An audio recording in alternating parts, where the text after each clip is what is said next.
আসসালামু আলাইকুম প্রিয় শিক্ষার্থীবৃন্দ, সবাই কেমন আছো? আশা করি তোমরা সবাই খুব ভালো আছো। তোমাদের সবাইকে লার্ন উইথ রাত্রি আক্তার লোপা ইউটিউব চ্যানেলে স্বাগতম। আমি রাত্রি। আজকে তোমাদের মাঝে আমি তৃতীয় শ্রেণীর প্রাথমিক বিজ্ঞান বইয়ের অধ্যায় 11 নিয়ে আলোচনা করব।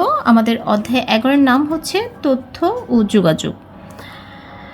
আমরা এই অধ্যায়ের অনুশীলনীগুলোর সহজ সমাধান করব এবং এই অধ্যায়ের রিডিংয়ের মধ্যে থেকে মানে পাঠে যে ছকগুলো আছে সেগুলো সহজভাবে সমাধান করব। আচ্ছা, আমরা যদি এই অধ্যায়ের নামে হচ্ছে তথ্যটা কী বলতো আর যোগাযোগটা কী? তথ্য হচ্ছে কোনো আমরা যে প্রতিদিন কিন্তু তথ্য ব্যবহার করে থাকি, কোনো ঘটনা কিংবা কোনো বস্তু সম্পর্কে জ্ঞানী হচ্ছে তথ্য। ঠিক আছে, আমরা প্রতিদিন কিন্তু অনেক তথ্য পাই, আবার অনেক তথ্য অনেককে দিয়ে থাকি। যদি আমরা বলি যে আমরা বিদ্যালয় বন্ধ, ধরো কোনো একদিনে বিদ্যালয় বন্ধ, সেটা যে আমরা জানলাম, এই জিনিসটাই হচ্ছে তথ্য।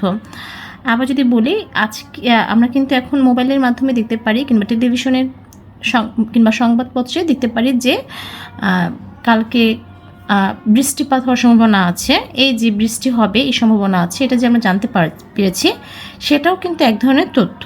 এটা হচ্ছে আবহাওয়ার তথ্য।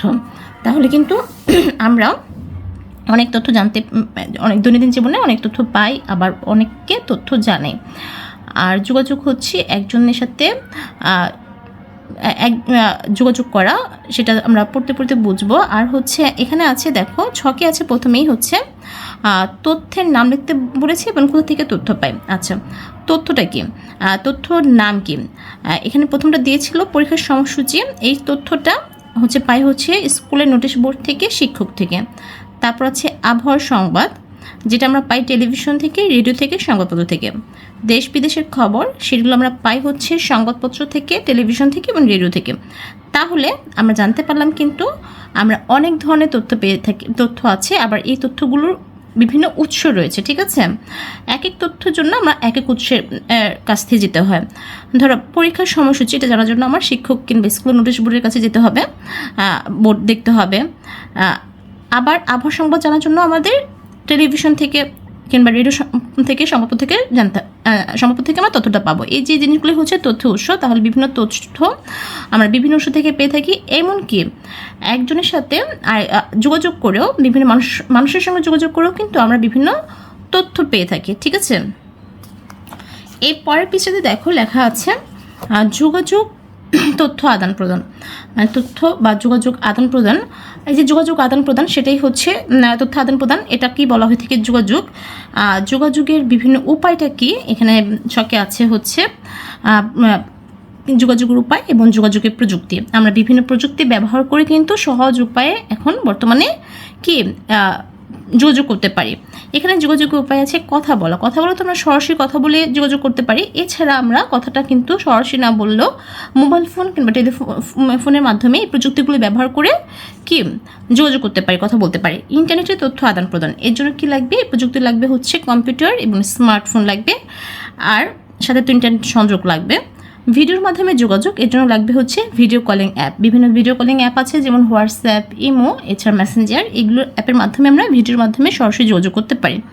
আবার লিখিত বার্তা পাঠানো, যাকে বলা হয়ে থাকে মেসেজ বা খুদে বার্তা, এটার জন্য প্রযুক্তি ব্যবহার লাগবে ইমেল। এর জন্য কিন্তু আমাদের মোবাইল ফোন লাগবে সাথে, কিংবা কম্পিউটার লাগবে এবং ইন্টারনেট সংযোগ লাগবে। ঠিক আছে, তাহলে আমি আশা করছি তোমরা যোগাযোগের উপায় এবং যোগাযোগের প্রযুক্তি কী এটা বুঝতে পেরেছ। এরপর দেখো আমাদের লেখা কিছু চিত্র দেওয়া আছে, আগের যুগে মানুষ কীভাবে তথ্য আদান প্রদান করতো। আমি পুরো রিডিং নিয়ে আলোচনা করবো না, তাহলে ভিডিও বড় হয়ে যাবে। তোমরা এই রিডিংগুলো ভালো মতো পড়ে নেবে। আচ্ছা, অনেক আগে মানুষ যোগাযোগ করার জন্য ছবি আঁকা বা কথা বলার মাধ্যমে যোগাযোগ করতো। এছাড়া কী করতো, এটা তো কাছের মানুষের সাথে কথা বলার মাধ্যমে যোগাযোগ করতো। কিন্তু যদি দূরে থাকতো তাদের সঙ্গে কীভাবে যোগাযোগ করতো? আগে তো এরকম ইন্টারনেট ছিল না, মোবাইল ফোন সহজলভ্য ছিল না। তখন মানুষ কী করতো, এই যে কবুতর বা পায়রার পায়ে চিঠি বেঁধে দিয়ে দিত। ঠিক আছে, এভাবে যোগাযোগ করতো। তারপর মানুষ কী করতো, কোনো কিছু জানানোর হলে এভাবে গ্রামে গঞ্জে ঢোল বাজিয়ে বিভিন্ন কিছু জানাতো মানুষকে। এটা একটা যোগাযোগ উপায় ছিল আগের যুগে। আর বর্তমানে মানুষ কী করে, টেলিফোনের মাধ্যমে যোগাযোগ করে কিংবা মাইকিং করে, এছাড়া ডাক বাক্সে চিঠির মাধ্যমে যোগাযোগ করে থাকে। ঠিক আছে, এখানে দুটি কাপের মাধ্যমে কি একটা টেলিফোনের মতো বানানোর চেষ্টা করেছে। কিভাবে বানাবে তার ইনস্ট্রাকশন দেওয়া আছে, তোমরা এগুলো ভালো মতো দেখে বানাবে তোমাদের বাসা বড়দের সহায়তায়। এরপর আছে হচ্ছে যন্ত্রের ভাষা বা নির্দেশনা কোড কি। আচ্ছা, আমরা তো বিভিন্ন প্রযুক্তি সম্পর্কে জেনেছি। তো এই প্রযুক্তির মধ্যে কম্পিউটারও হচ্ছে একটি আধুনিক প্রযুক্তি, বা মোবাইল ফোন আছে, কম্পিউটার আছে, এই যে এগুলোর মাধ্যমে কিন্তু আমরা অনেক কাজ করে থাকি। কিন্তু এই যে কম্পিউটার কিংবা যন্ত্র কিভাবে কাজ করে এটা আমাদের মনে প্রশ্ন আসতে পারে। এই যে কম্পিউটার বা যন্ত্রেরও কিন্তু কিছু ভাষা আছে, ঠিক আছে। এই যে দেখো এখানে, তারপর ছবি আছে, মানুষ বা যন্ত্র কিভাবে কাজ করে, এখানে কিছু ছবি দেওয়া আছে। ছবিগুলো যদি পর্যবেক্ষণ করো, তারপর এই যে মানুষ রাস্তা পার হচ্ছে, এই রাস্তা পার হওয়ার জন্য মানুষগুলো পার হচ্ছে জেব্রা ক্রসিং ধারা, আর গাড়িগুলো এই যে সিগন্যাল মেনে মেনে পার হচ্ছে, এটা হচ্ছে একটা মাধ্যম। আশা করি বুঝতে পেরেছো, যখন সিগন্যালে থাকে মানে তখন কিন্তু মানুষ দাঁড়িয়ে থাকে যখন গাড়ি চলাচল করে, যখন আবার গাড়িগুলো থামে লাল বাতি জ্বলে তখন মানুষ জেব্রা ক্রসিং দিয়ে রাস্তা পার হয়। তারপর হচ্ছে এখানে ক্রমানুসারে রাস্তা পার পার নির্দেশনা দেওয়া আছে। জেব্রা ক্রসিংয়ের সামনে দাঁড়ানো, প্রথমে জেব্রা ক্রসিংয়ের সামনে দাঁড়াবে, প্রথমে ডানে অথবা ডানে দেখা, তারপর বামে দেখা, আবার ডানে দেখা।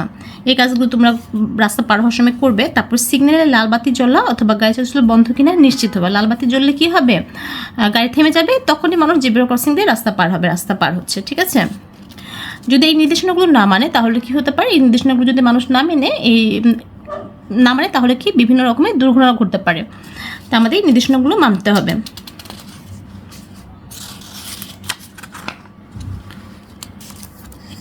এই জিনিসগুলো তোমরা ভালো মতো পড়ে নেবে। মানুষ এবং যন্ত্রের কি নির্দেশনা সম্পর্কে আরও কিছু জানি, এগুলো আমি বেশি আলোচনা করবো না। এখানে একটা ছক আছে, যোগাযোগের মাধ্যম সতর্কতা না মানলে কী হবে।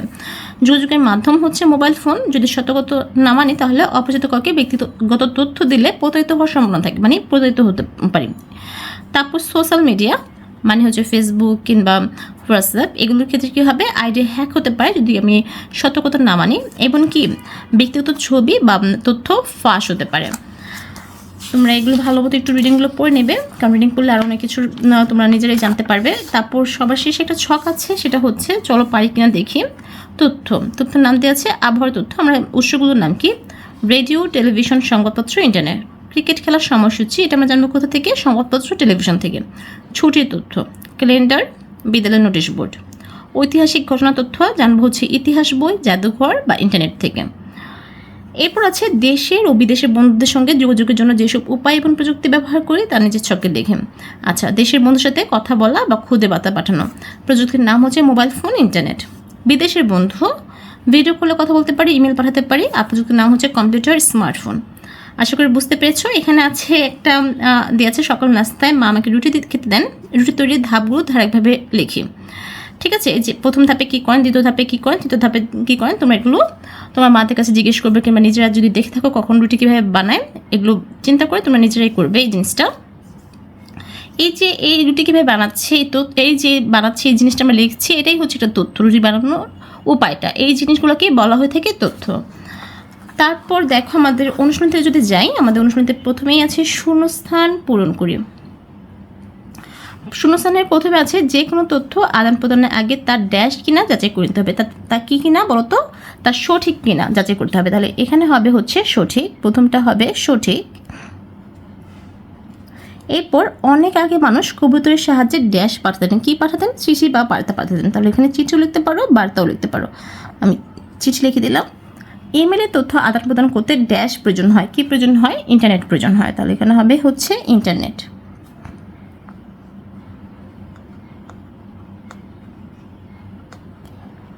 এরপর লেখা আছে কোন মাধ্যমের সাথে, মানে সঠিক 2 নাম্বার, সঠিক উত্তরের টিক চিহ্ন দিই।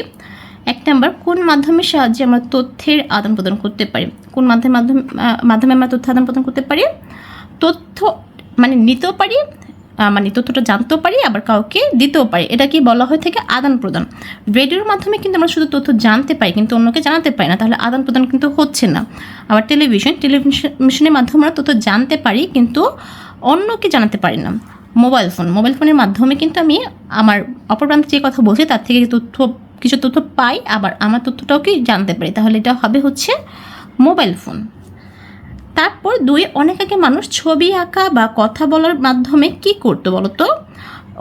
যোগাযোগ করতো। এটা হবে হচ্ছে যোগাযোগ। তারপর ব্যক্তিগত অথবা গুরুত্বপূর্ণ তথ্য আদান প্রদানের জন্য তোমার কি করা উচিত? ব্যক্তিগত বা গুরুত্বপূর্ণ তথ্য আদান প্রদানের জন্য অভিভাবকের নির্দেশনা নেওয়া উচিত। এটা হতে পারে নির্দেশনা নেওয়া, সতর্কভাবে ব্যবহার করা। এই সবগুলি কিন্তু সঠিক, তাহলে উপরে সবগুলো।